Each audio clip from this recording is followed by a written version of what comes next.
Langsung aja ya. Setiap kali kamu beli rumah atau ngeliat proyek konstruksi di jalan, pasti ada ribuan truk yang warawiri nganterin semennya. Tapi, tahukah kamu kalau bisnis yang kelihatannya kokoh ini sebenarnya lagi krisis? Truk-truk mereka makin menua, tarif angkut nggak boleh naik, harga BBM makin mahal, dan penjualan semen terus merosot. Ini bukan cuma cerita satu perusahaan aja, ini cerita tentang seluruh industri logistik transportasi kita yang lagi sekarat. Yuk kita bahas tuntas kenapa krisis diam-diam ini bisa terjadi dan gimana cara mereka berjuang buat bertahan hidup. Oke, coba lihat armada raksasa ini. Skala operasinya itu luar biasa besar. Ribuan truk berat ini benar-benar jadi urat nadi buat ekonomi dan infrastruktur kita. Setiap kali rodanya berputar, mereka bawa bertonton semen yang jadi fondasi utama buat pertumbuhan suatu daerah. Tapi, di balik kerja keras mesin-mesin raksasa ini, ada masalah besar.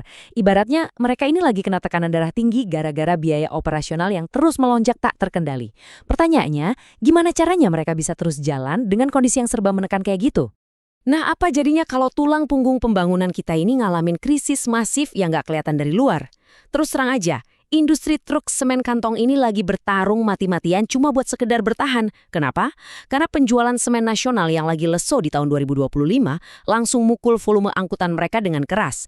Bayangin deh, posisinya, biaya operasional makin bengkak, truk-truknya makin tua, tapi mereka sama sekali nggak bisa naikin tarif angkut.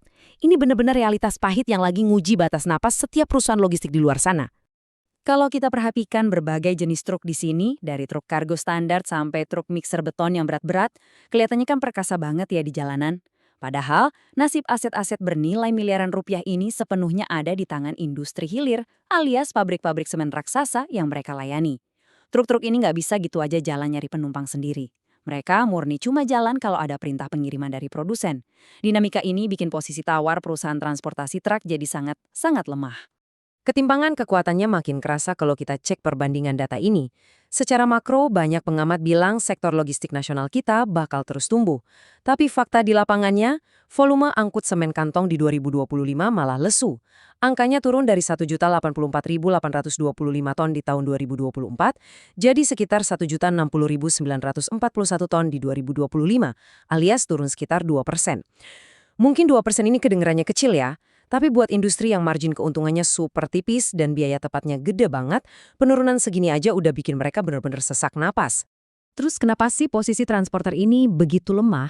Gini, pabrik semen itu punya kuasa penuh buat nentuin volume dan jadwal pengiriman. Selain itu, kontrak besar yang mereka dapat, kayak perjanjian angkutan material dengan Indosemen misalnya, itu sifatnya non-eksklusif. Artinya apa? Pabrikan berhak banget pakai jasa perusahaan transportasi truk lain kapan aja. Efeknya, persaingan antar transporter jadi berdarah-darah. Mereka pada banting harga atau setidaknya nahan harga supaya nggak kehilangan klien. Hasilnya, perang harga ini bikin tarif angkut bener-bener mentok, nggak bisa naik sama sekali, walaupun beban operasionalnya makin berat. Biar lebih kebayang, kita pakai studi kasus nyata dari perusahaan publik, yaitu PT Mitra International Resources Tbk atau MIRA. Perusahaan ini adalah contoh sempurna tentang gimana sebuah bisnis harus memutar otak dan ngambil keputusan-keputusan super rasional buat tetap mengapung. Lewat strategi operasional MIRA, kita bisa lihat langsung taktik bertahan hidup saat mereka benar-benar terjepit di antara biaya operasional yang meroket dan volume pengiriman yang stagnan. Coba perhatikan angka 20 ini. Di tahun 2025, Mira terpaksa menjual 20 unit truk tua mereka cuma buat ngejar efisiensi. Di saat idealnya bisnis logistik itu berekspansi, mereka malah terpaksa melepas asetnya. Dan yang lebih bikin geleng-geleng kepala, demi menekan biaya perbaikan, mereka sampai harus melakukan strategi kanibalisasi suku cadang. Jadi mereka nyabut onderdil dari truk-truk tua yang udah nggak optimal buat dipasang ke truk yang masih aktif. Ini benar-benar mode survival tingkat dewa. Nah, karena ada 20 truk yang dijual tadi, armada aktif mereka akhirnya menyusut sisa 198 unit per akhir tahun 2025. Dan jangan salah, ngerawat 198 truk yang usianya makin tua, itu biayanya nggak main-main. Bayangin aja, di kuartal pertama tahun 2026, biaya perbaikan dan perawatannya nembus 1,43 miliar rupiah. Makanya perampingan ini tuh langkah yang sangat disengaja dan pragmatis. Kalau mereka maksain nahan semua truk tanpa bisa beli armada baru di tahun 2026 karena kondisi keuangan, kas perusahaan justru bakal ludes lebih cepat. Dari 198 unit yang tersisa itu, rincian kapasitasnya kayak yang bisa kamu lihat di tabel ini. Mayoritas didominasi oleh 88 unit truk tronton dan 63 truk portal. Kalau armada ini dibiarin terus menua tanpa adanya truk baru, otomatis total kapasitas angkut mereka ke depannya bakal terus merosot. Jadi, sisa truk yang ada sekarang ini benar-benar jadi aset dan otot utama yang harus dimaksimalkan dengan sangat hati-hati, supaya operasional harian tetap jalan dan pasar tetap terlayani. Terus, gimana cara mereka meras efisiensi dari truk-truk yang tersisa? Kuncinya ada di teknologi canggih dan regulasi super ketat. Sekarang, seluruh 198 truk Mira udah dipasangi GPS yang dipantau real-time pakai sistem internal mereka, namanya STCIS. Sistem ini juga langsung terhubung ke pelanggan, jadi produsen semen bisa lihat transparansi datanya. Mulai dari ngecek rute yang efisien sampai monitor konsumsi BBM, semuanya terpantau presisi. Dan yang paling bikin salut, mereka berhasil mempertahankan sertifikasi SMK3L dengan rekor Zero Fatality alias nol kecelakaan fatal berturut-turut dari tahun 2014 sampai 2024. Keselamatan tetap jadi prioritas utama, walau lagi susah.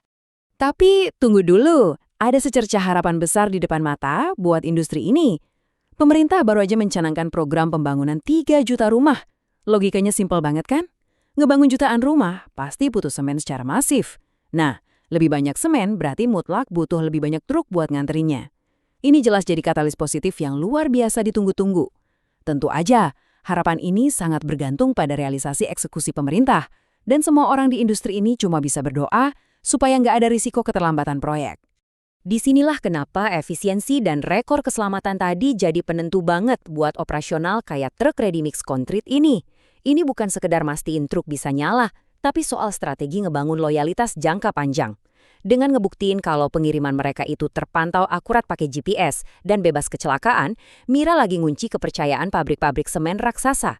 Jadi pas nanti proyek jutaan rumah itu beneran jalan dan butuh pengiriman ekstra, klien mereka nggak akan mikir 2 kali buat nunjuk mereka di garis depan.